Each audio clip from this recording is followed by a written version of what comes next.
dès le départ, vous avez parlé des outils ou des dons, ou bien quelqu'un vous donne quelque chose. Comment discernez-vous, comment savoir que ce produit est porteur de vie ou de la mort? Ça, vous avez toujours besoin de vous exercer. Quand quelqu'un vous donne quelque chose, la première chose, prière. Est-ce que cet outil est porteur de la mort? Tout ce que les gens donnent, 80% sont porteurs de la mort.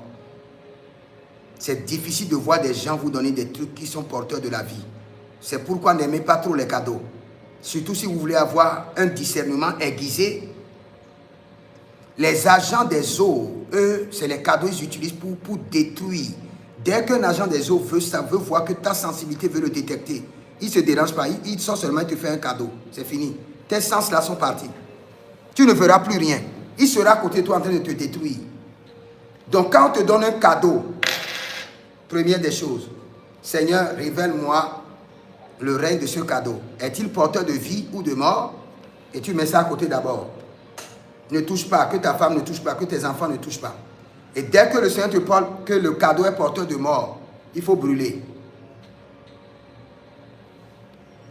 Quand tu vas manger quelque part, quand tu as la nourriture, vérifie d'abord si la nourriture est porteur de la vie. Parce que celui qui a la vie donnera la vie. Il y a plusieurs personnes qui vendent la nourriture que vous voyez, ce sont des cadavres, hein. Ce ne sont pas des êtres vivants. Il y a plusieurs personnes qui vendent la nourriture dans la ville, ce sont des cadavres, ce ne sont pas des êtres vivants. Et ils ne font que vendre la mort. Si vous priez et vous n'arrivez pas toujours à détecter les choses qui ont, vous ne sentez pas de vibration. Votre esprit n'est pas sensible. Vous ne pouvez pas garder un pain maintenant et sentir que, ah, ça c'est porteur de vie ou c'est porteur de mort.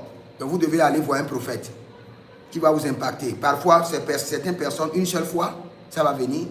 Certaines personnes, 7 fois, certaines personnes, 12 fois, avant que leur sens prophétique ne puisse détecter si quelque chose est porteur de vie ou de mort. Quand vous voulez acheter quelque chose, même quand vous allez dans un magasin, vous choisissez toujours les choses qui sont porteurs de vie. Il y a des choses, quand vous touchez comme ça, en même temps vous allez sentir qu'il y a quelque chose qui vous a électrocuté. C'est un signal. Il y a des choses, quand vous touchez en même temps, c'est comme si votre vision veut devenir sombre. Dieu doit vous communiquer d'une manière ou d'une autre. Il y a des choses, quand vous touchez en même temps, quelque chose bouge dans votre corps et vous dit non. C'est à vous de surveiller votre sensibilité. La fois passée, on a allumé une musique d'un chanteur chrétien reconnu qui remplit les stades. Dès qu'on a allumé la musique, le Seigneur me dit, cette musique est porteur de la mort. Mais le monsieur est en train de chanter du gospel. Hein. Il est en train de chanter, dit, Jésus est Seigneur, criez. Le Seigneur dit, éteins la musique, porteur de mort. Mais ce que je voudrais vous dire, surtout la nourriture. Vérifiez toujours la nourriture que vous prenez.